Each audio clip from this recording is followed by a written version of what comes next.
Good evening. It's 7 o'clock, and I'd like to call this meeting of the Inland Wetlands Commission to order. First order of business, approval of the minutes of the March 15th, 2023 regular meeting. Has everyone had a chance to look at them? Any additions, deletions? Motion to approve? Second. I make a motion to approve. A second. Second. Motion by John Waite, second by... All in favor? Thank you. Old business. 2022-23.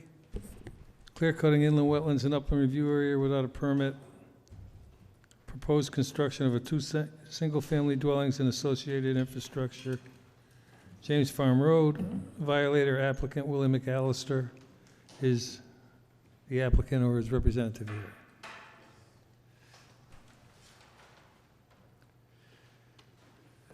Good evening. My name is Attorney Carl Glad. I represent Mr. McAllister in this matter. I've been in front of you here before, once before. Just as some background to this matter, Mr. McAllister had purchased his property under the impression that it was a buildable lot based on a determination in the 1980, I believe it was 3, that it was a buildable lot. So he went into the property and started removing some trees to figure out what was buildable. Upon being notified that he was in an upland review area and potential wetland, he had started working with Ms. Kerrigan to address that. We provided to the commission a plan for 2 single-family homes. A number of questions came back in regard to those. We then submitted an amended plan with a single-family home, and then a number of questions came back regarding that property.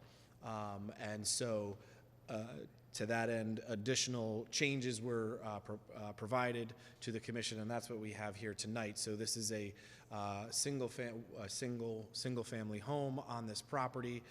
What we have for you are the proposed plans as well as the restoration plan, which would include a conservation easement over what is most of that wetland.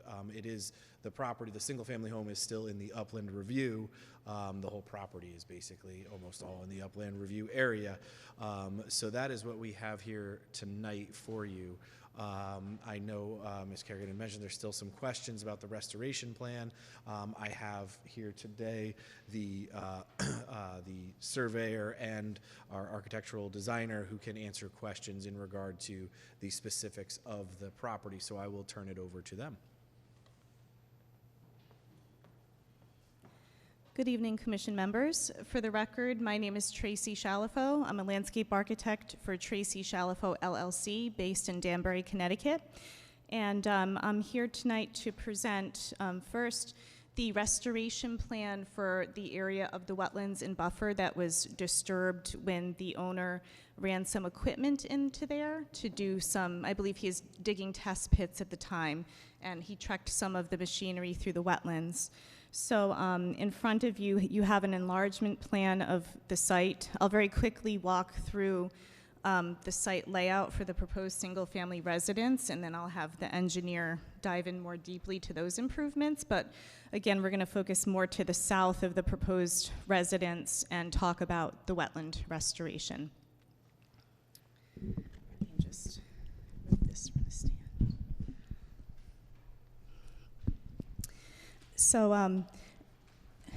So the main road is out here to the east, and there's a proposed gravel driveway coming west into the site, and there's a single-family residence proposed here with a well and septic system to serve it.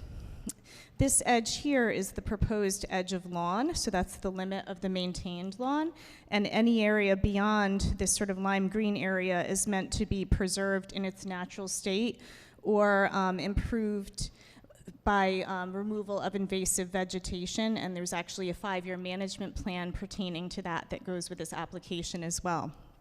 So the approximate area where the machinery was run into the site to dig the test pits is this roadway here. And From what I saw, there were some ruts within the wetlands and the buffer. There are still a number of wetland flags in place, so I was able to determine about how much disturbance was in the wetlands.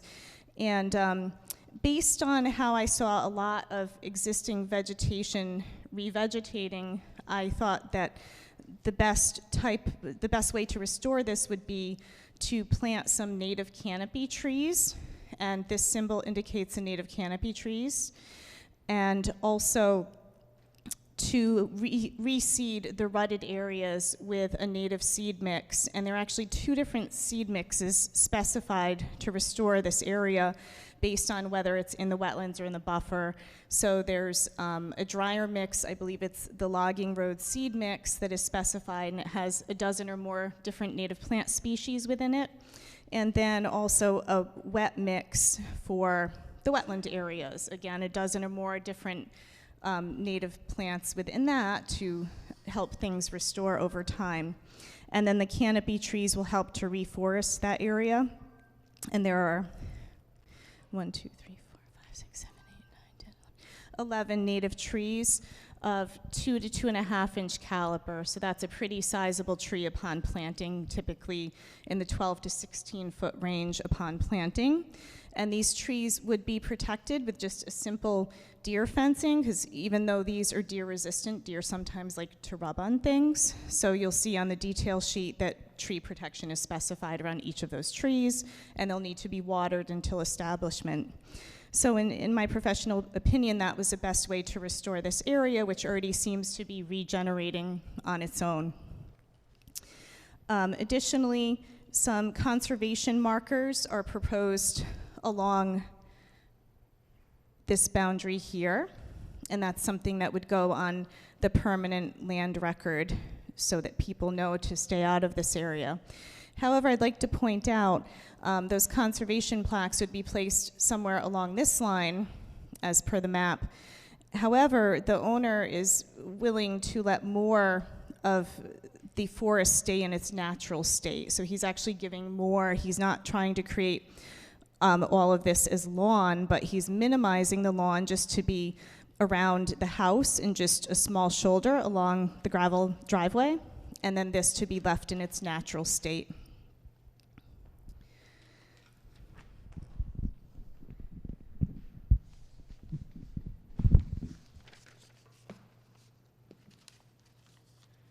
I just need to flip the plan.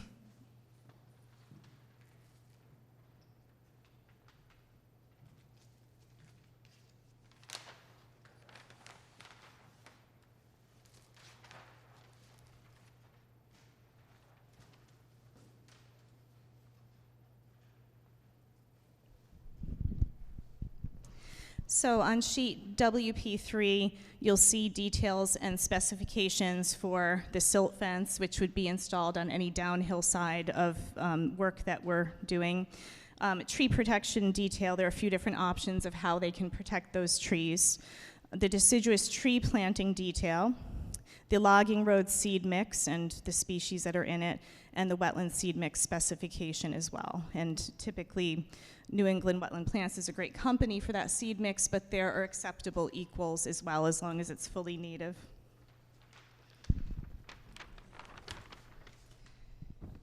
Now I'll speak a little bit about the invasive vegetation management plan.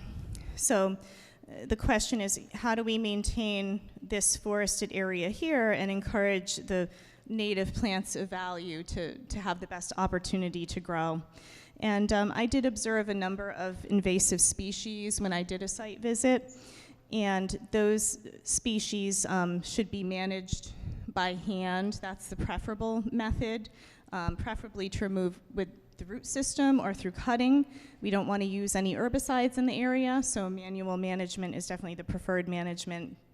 And this area with the stipples, it's referred to as the invasive management zone / restoration area. So that's throughout this area. And it also extends 20 feet south of the conservation easement boundary, which is here. So there's an additional 20 feet that we're managing to the south here. And again, there's a report that goes into details, and it gives a timetable for how that management will happen.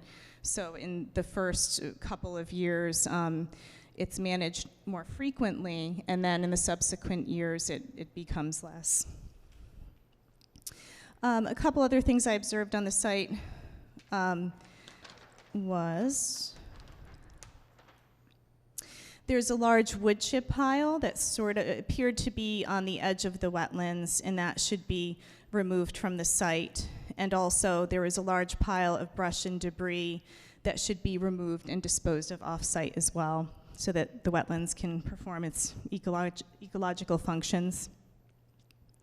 So just briefly, the mix of trees that are being proposed would be the swamp red maple, the tupelo, white oak, and pin oak. So we'd be providing some biodiversity with this restoration.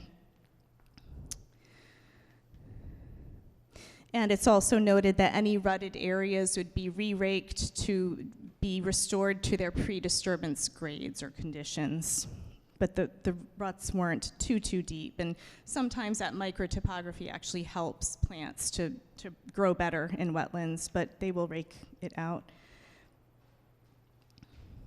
So I think that covers the restoration plan. I'm happy to answer any of your questions, or I can turn it over to Fred D'Amico at this point to present the site plan in further detail. We just, we never received enough copies of the restoration plan, so the commission has not had a chance to review it. We only had 7 copies, so we just need a few more so that we can all review it. And then we also don't have the application fee still. I believe I emailed this over to Carl, but I'm not quite sure if he received it. So I just, Willie's, Mr. McAllister is looking, he had thought he had dropped off, he thought his son had dropped off the check with the packages, so he's checking to make sure that that was not written as a bank check or anything like that, and so we'll get that to you. So he thought he had, so. Okay. Might have just been an oversight there. Okay, thank you. Yeah, absolutely. Yes, Mr. Chairman, I have a question. It was noted that you observed some drag marks where equipment was dragged across the property. Could you shed some light on an issue that was brought up before the commission previously about where Mr. McAllister clear-cut the inland wetlands and upland review area without the benefit of a permit? Could you show on the map where that happened and how that is being restored? So the approximate area of cutting, and I can't actually verify if it was cut or if machinery was just run through it. I don't know. I don't know if Carl knows either. But this is the approximate trek of the machinery based on field measurements that I took. And then it looked like he kind of turned around here. I think they dug some test pits in this area. So, but this area will be lawn eventually and developed site improvements here. So in terms of restoring where the machinery was run, in the areas that will be kept in their natural state, this is the limit of that approximately. And the ruts, they weren't super deep from my observations, but where they are in deeper areas, because obviously it sunk in a little bit more in the wetter areas, those really should be raked out, and that's noted on this restoration plan to restore that topography. If he did cut, I would think he did it with the intention of getting the test pit machinery in there. I don't know if Carl has anything to add to that. Sure, and I can just, so this area here from the road down, there had been a pre-existing sort of pathway at which he did run vehicles over, but he did not clear cut that. It was already cut by a previous owner at some time. We are not sure when. He bought this roughly 3 years ago now, so we're not sure when that happened, but the entryway sort of existed. That's how he came in through that and then proceeded down. And I think you recall, maybe on the last map, there was noted a potential creek in here, and it was not anything that we could actually find, and so 2 different soil scientists were determining that. So, and it had run over that creek as part of the issue. But this portion here had been previously cut, but not by, or run through, but not by Mr. McAllister. Mr. Chair, I have a question or two. What type of conservation markers are you going to be using? I believe Stratford has certain markers that we have to purchase to install. Yes. So we'll use the Stratford markers, either on 4x4 posts. We usually require a split rail fence as well to delineate that edge. And I showed a split rail fence on the plan, as you requested.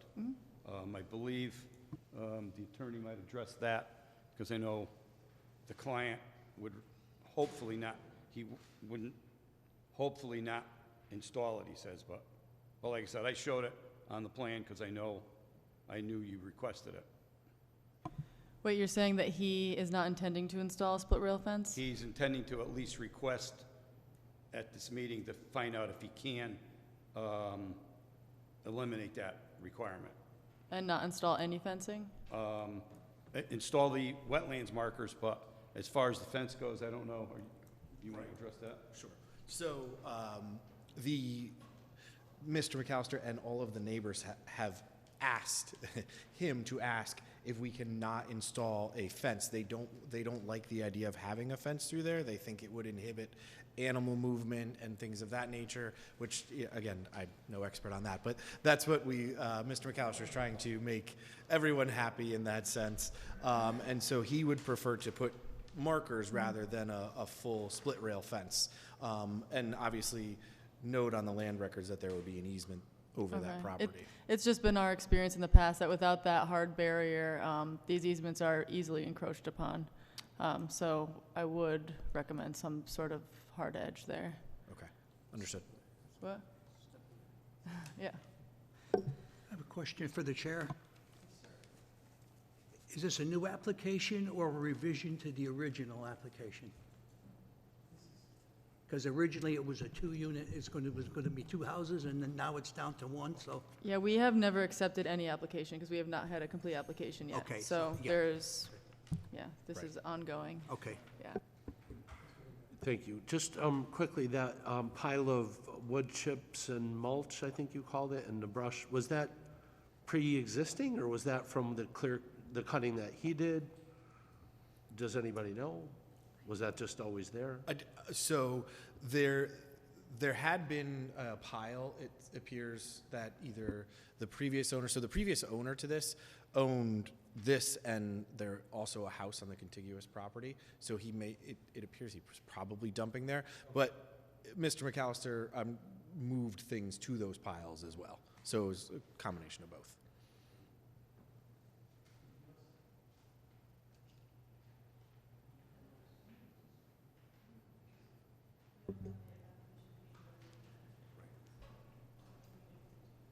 Right, so I understand you can't approve or deny without an application fee today. Yep, totally understand that. Yep, absolutely. No, that's okay. Okay, so was there another question? Okay, sorry. So, again, I'm not a landscaper, so part of my lack of knowledge, but how are you going to receive this? With, like, people going out there with a rake, with the machinery? So, given the width of that sort of disturbed access area, I think this is something that can be done by hand. I'd rather them not bring more machinery in there to restore it. So, and the trees are of a size that they could bring them in with, a ball cart and plant them by hand. If the root ball on one of those trees tended to be very large somehow, a small tracked machine, like a small bobcat type machine, could be used, but then any ruts should just be raked by hand. So, and the seed can be applied by hand or with like a manual spreader, and then they put a thin layer of straw or hay mulch on top so it doesn't wash around. It helps to kind of stabilize things and seal in moisture.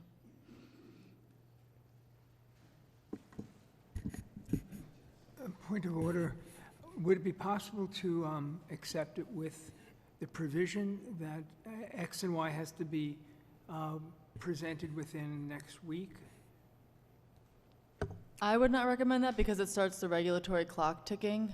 So it just decreases the amount of time that of back and forth between the commission and the applicant. So if, say, they're missing some components, the commission may be in a position where they would have to deny because we maybe don't have everything within that timeline. So I would recommend holding off until we have everything.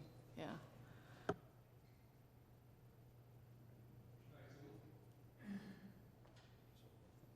Yeah, so then we will submit the application fee and the additional packages that you've requested, and then address that next month or the month. Okay, so I have a motion, we could table this. Motion to table? Second? All in favor? Thank you. Aye. See you next month. Thank you very much. Thank you. Okay, next item, new business. 2023-13 residential condominium development, 600 Silver Lane, Assessors Map, 2015. L. Edwards and Associate LLC is the applicant or his representative here. Good evening. I'm the representative. I'm Attorney Stephen Bellis. I know I've been before you before. I'm with the Pellegrino Law Firm in New Haven. And I'll just make a short presentation tonight, if that's okay with the chair. Okay. So let me start by saying that you may all remember that the town of Stratford entered into a settlement agreement with many of my clients. Maybe 10 cases were settled. Attorney Sullivan and I went to court with other lawyers today, and the judge approved that settlement. So that's all done as far as we're concerned. I've given you what we call the first modification, which is the portion of the settlement agreement that deals with this property called 600 Silver Lane. And it says that, I'm not reading the whole thing, but basically says that the applicant is to file a text amendment, which I've done, and we're to develop no more than 14 units, 3 residential units in a church, and 1 unit in the rectory, and then 10 freestanding, they're single-family homes. So that was part of the settlement agreement. I've given you a copy. It was signed by the mayor June 7th and signed by my client, Mr. Gilberti, on May 19th. And as I said, that was approved by the court today. I also gave Kelly a copy of the William Kenny's report. It's an impact report from a soil scientist. He investigated the property. He looked at the development plans that I'll go over in a minute, and he determined that there would be no adverse impact on the wetlands due to this development. So you should all have that report dated June 19th, 2023. So basically what we have here is a 2.2 acre parcel, and on it currently, can I step over here? Is a church and a rectory. That's what's on the property now. The plan is to leave the church and leave the rectory, and the plan is to put in a traditional cul-de-sac road with 10 smaller homes around that cul-de-sac. There is no wetlands on this property. So why am I here? There is wetlands we discovered to the north. I'm not good with directions. What would that be? What do you call that direction? East. Sorry about that. East.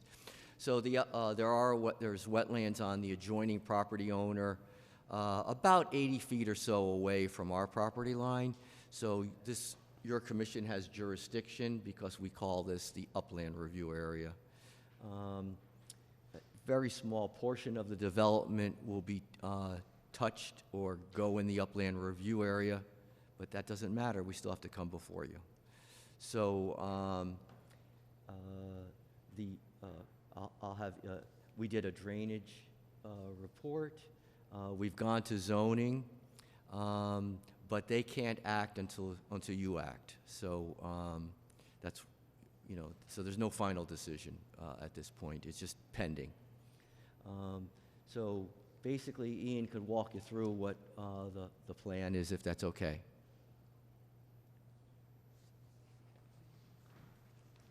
I just wanted to make a note that the commission does not have the wetland impact assessment because we did not receive any copies of it. 11 were dropped off When? today, and I emailed it to you. The deadline was the first Wednesday of the month. Yeah, okay. Well, this is So, just speaking, yeah.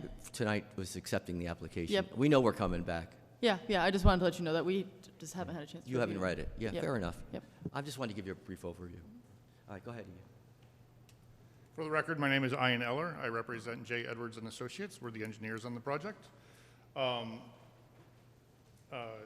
What the attorney said is all accurate and complete, except I'll just add that the stormwater system is designed to hold the first inch and go through the requirements for town. I believe 25 years on this one. And William Kennedy's report, impact report, which you haven't seen yet, indicates that with that system, which outlets on only flow, it's an infiltration system, but even with that outlet on overflow, does not impact the wetlands below. That drainage report should be somewhere in the application, as well as the plans. If you have any direct questions about the plans at this time, I can try and answer those for you. Yes, Mr. Chairman. Yes, sir. Could you show me on this map a little bit about the topography, the elevation, like how high is this development above the wetland? I'm speaking to like the drainage, you know, the slope of drainage into the wetland. And also, the parcel is 2.2 acres, and post-development, how much of that will be impervious surface? As far as impervious surface goes, that's likely in the drainage report, which I do not have with me. But so, if I may, the wetlands are located at an elevation of approximately 90 feet, 88 feet-ish, based upon the LiDAR contours. And we are at 80 feet away, we're at 94, 95 feet.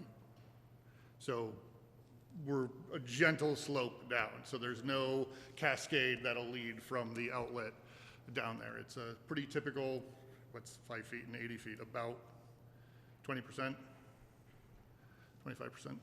Okay, so where will all the water that accumulates on the impervious surface, where will that go? Okay, so we have subsurface detention that runs through the eastern side of the property, basically the length of the property.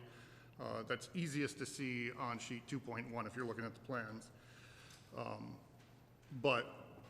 So that is an underground detention and infiltration system. Most of the water will bleed back into the ground, right?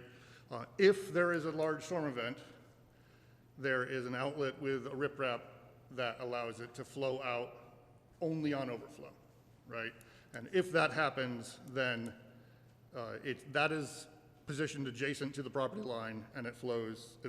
Nature will cause it to flow downhill, but like that. But again, it's only an overflow based upon the stormwater requirements for the town. And something else, what about post-construction maintenance of the stormwater management system? This is well, I'll let you answer.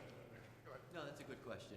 Yeah, this is a condominium style, meaning that there's a homeowners association. So there will be a document that's recorded in your land records called a declaration, and in it will have the maintenance for the stormwater galleys, and that the homeowners association is responsible for that. So that's recorded and becomes part of the property.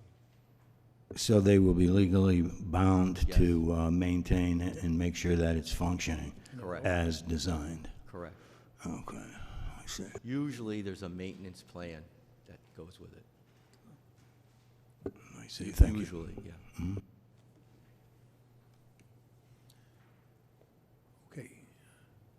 Kelly, do we have enough to accept this? We do. I just wanted to also point out to the commission as a reminder that there have been materials brought to the site and stockpiled without a permit on this property, so, which would normally constitute a violation of the inland wetland regulations. So I just wanted to point that out to the commission for consideration. I could elaborate a little bit, yeah. So, as I said, there's no wetlands on the property, so there was some soil in the stock, you know how you designate a stockpile area? So some soil was stockpiled in the stockpile area. When it came to our attention that there's wetlands adjacent, we proceeded to get erosion and control sediment, silt fences put around the stockpile. And it's my understanding that either that stockpile will be removed or it'll be used on other portions of the property. So it's not going anywhere. It's not going to affect the neighbor's wetlands. But thank you, she's right. Yeah. That answer good enough? That's up to the commission.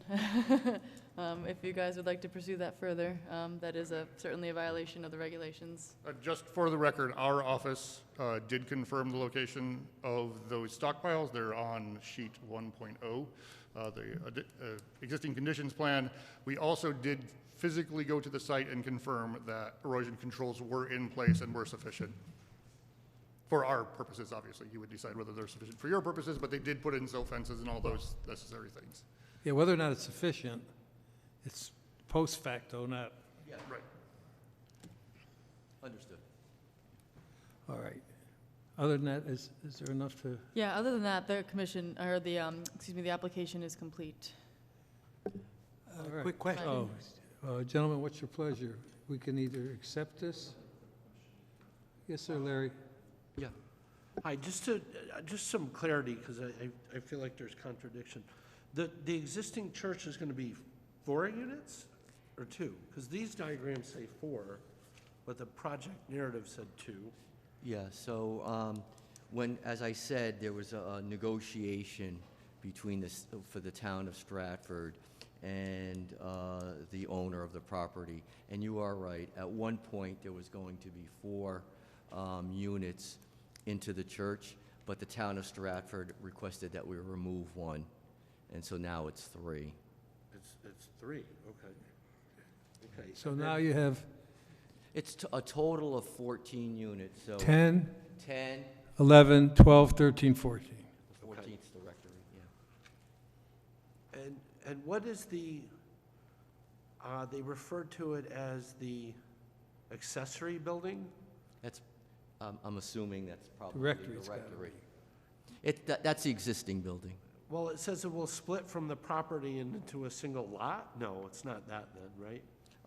Do you know what they're referring to by that? Yeah, what they're referring to is that existing home will remain an existing home. I see, so it won't be part of the association? Oh, it could that I don't know, sir. I don't know about that, yeah. Is But it- it's not being touched, it's not being But demolished. is it going to be in a condominium or not? Yeah, it'll be a condominium format. So that house will be part of that Yeah. condominium one way or the Yeah, it's just not gonna be touched, it's not going to be demolished or anything like that, yeah. So the lot is then not going to be subdivided? Because I understood. It's not gonna be subdivided, that is correct. It's a condominium style Okay, 'cause ownership. the way I read the plans, it showed a very distinct lot separation. So there's a lot, and I think this is what he's getting at. When you take title, it already had a separate legal description, so it has to be shown by a surveyor based on the 2 legal descriptions. This had a legal description, and this had a legal description. It was not subdivided, they're legal descriptions. I hope that helps. Just the way, land was conveyed way back when. Right. Okay. Yeah, our GIS doesn't show that, but I recognize our GIS is not Yeah, perfect it's not either, so. perfect, yeah. Thank you. Basically, that comes from a title search, Okay, not from a regulatory body. Yeah. all right, thank you. Understood, yeah. Anything else? Yes, quick question. Sure. What material is actually being stored on the property right now? It's Is it, loomy soil. okay. So there's no lumber, there's no anything like that? It's Not just, that I'm aware of. No, it's not construction debris. It's clean, yeah. all right, so if if there's any stealing off the property, it's up to the owner. Yeah. Yeah. Anything else? All right, so, I guess we'll see you next month. do we want to accept this? Do we have a motion to accept this as complete? Dr. Chess, second? Second it? Mr. Waite? All in favor? Opposed? So You're all set. we'll see you next month then, right? Okay. And I'll get Kelly. Get everything in. I'll get Kelly the Bill Kenny report, and you have the agreement with the town of Stratford? Those 11 copies were dropped off? I'll call you tomorrow. How's Yeah, that? we'll talk tomorrow. That All sounds right, great. Thank you very Thanks. much, all. I'll see you next month.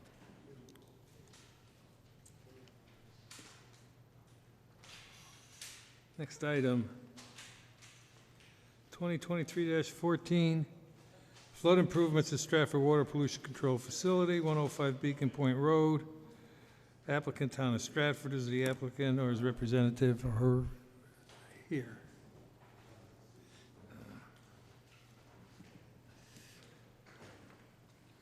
I apologize, I forgot our easel today. But if we can just hold this up. My name's Dave Barstow, and this is Robin Cassiopo from GZA Geo Environmental. We're representing the town of Stratford and John Casey. So our project is the flood improvements to the Stratford Water Pollution Control Facility. So I'll just give you a brief oversight of the site and project. So we have Bird's Eye Street to the north, Beacon Street to the east, the animal control driveway here. We have wetlands to the west, residences. We have Housatonic River to the east. The overall site is about 15.7 acres. The entire site is in a AE14 FEMA flood zone. So the original flood protection for the facility was constructed about 1970. Basically what it is, it's just, raised dikes and elevated sections of roadways.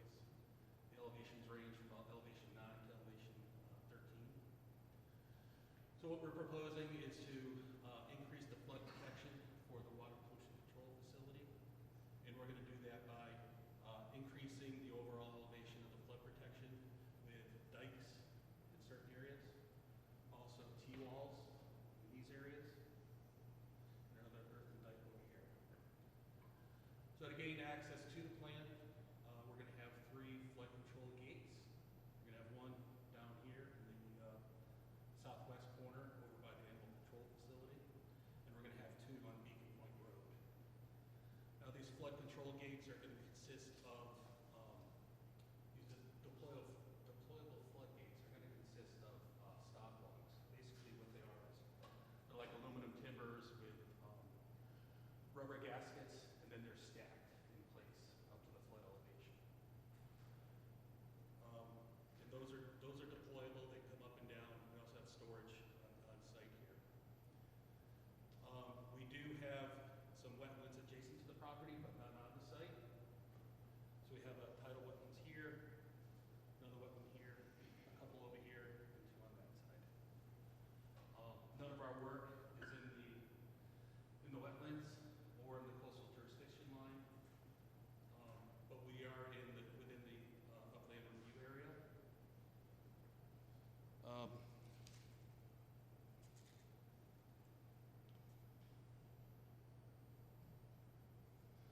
So all our erosion control measures will be around the exterior and then also partially the interior. I just want to note that there's no changes to the hydraulics of the plant as far as stormwater runoff or overland flow.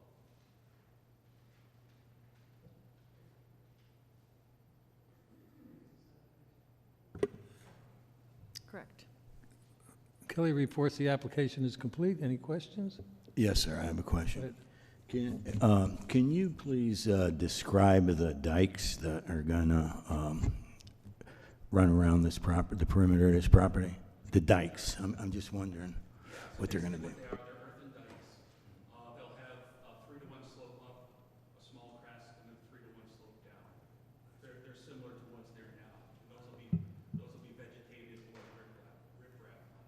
And the height? Anywhere from 4 to 5 feet. It depends on the existing elevation. In most of this area, it's around elevation, 10 or 11, and we're going up to, 17 and a half. And the purpose is to,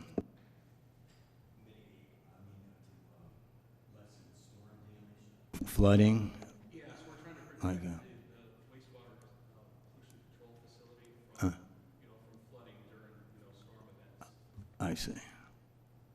Okay. We're trying to maintain operation, during those storms and after. Are they experiencing flooding in this area now? Say like during say spring tides, there's sometimes in the parking lot at Birdseye, the parking lot is almost 3/4 underwater. I'm just wondering how that affects that property now. Yeah, there are some lower areas Mhm. of protection. John, I don't know if there's been issues in the past. So this flood protection is designed to keep out up to the 500-year storm event. So this is for those extreme events.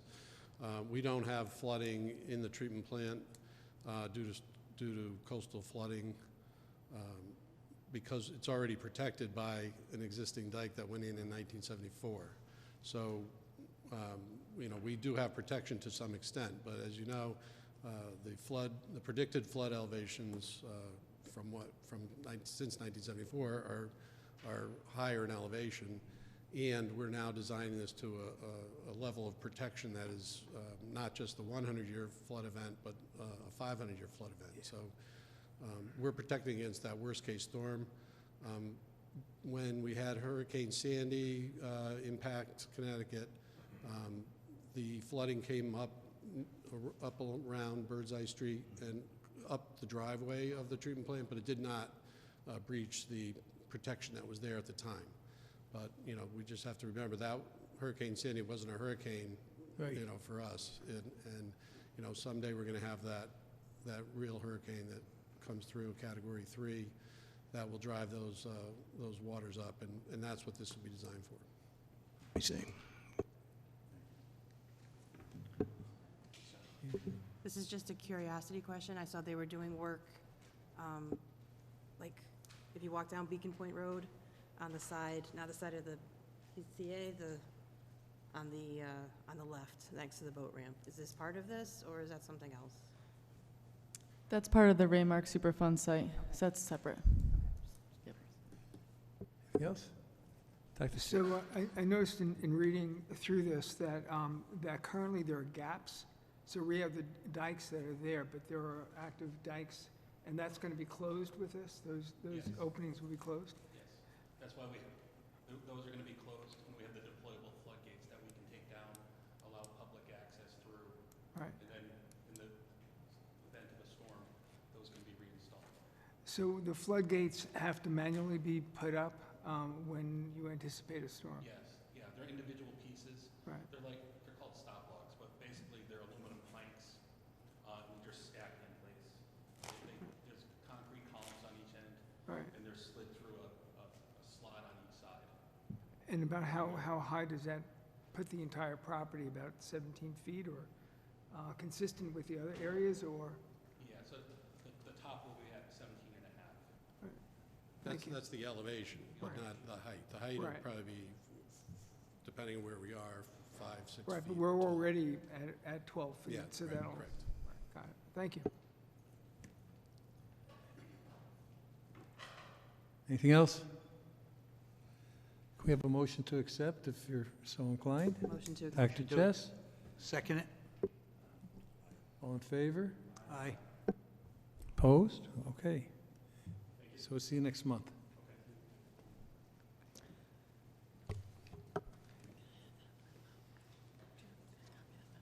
What do you want, this? That? Staff reports. Staff. Sorry, my remote desktop is not working this evening, so I apologize. All right, staff reports. On our Lindquist Drive violations, we're still waiting on Attorney Sullivan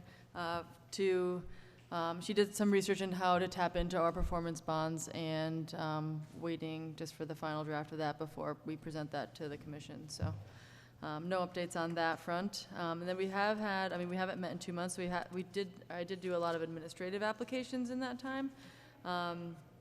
I will be very brief in going through them. We had application 2023-6A for a garage demolition and new garage construction at 5120 Main Street. 2023-7A, a shed at 2810 Huntington Road. Application 2023-5A, trench excavation within the Upland Review area at 200 Orinoco Lane. Application 2023-8A for residential tree removals as well as some tree plantings at 303 Circle Drive. Application 2023-9A, porch and garage construction at 230 Keating Drive. Application 2023-10A, deck and pool at 45 Luann Road. And application 2023-11A for tree removals and plantings again at 1080 Beaver Dam Road. And that is all I have. I did want to note that the subcommittee for the regulations has not met yet and is largely due to scheduling on my part. So I was hoping that maybe we could try and get that a meeting scheduled perhaps at this meeting right now, as opposed to playing email tag with everyone. A little bit of cat herding. So open to whatever everyone's schedule is on that front. That would be Dr. Chess. I'm trying to remember off the top of my head. Angela. I think Joe was on it, and then Larry was on it too. Yeah, we had four on it, which is totally fine. If only 3 of us meet, it doesn't need to be noticed. But if 4 of you meet, then we will have to put out as a public note, as a notice, because it constitutes a quorum. So, which is no big deal. The public can just come, but I'm not sure how interested they'll be in listening to us go through the regulations. But it's the subcommittee for the Inland Wetland Regulations review. Yeah. So I know that there's been some talk about having that meeting prior to an Inland Wetlands meeting. I am away for the July meeting, but I am available via phone, and I can certainly call in to help along that meeting if you would prefer, or if you would prefer another night. I don't know if everyone has their schedule in front of them right now. So you won't be here for the July meeting? I won't, but I am available via phone at that time. Yeah, yep. I'm just traveling in the morning. I'll be in Wisconsin, but I can definitely hop on a phone call. That's not a problem.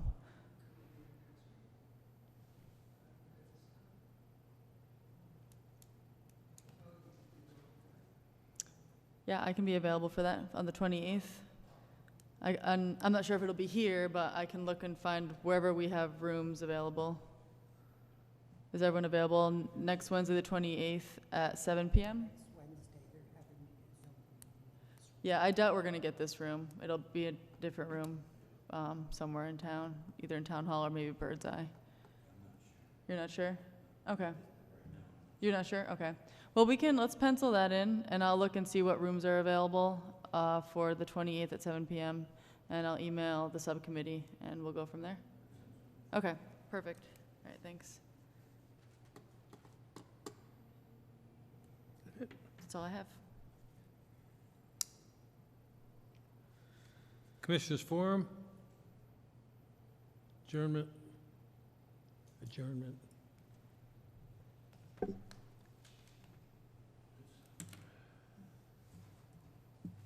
I vote to close the meeting.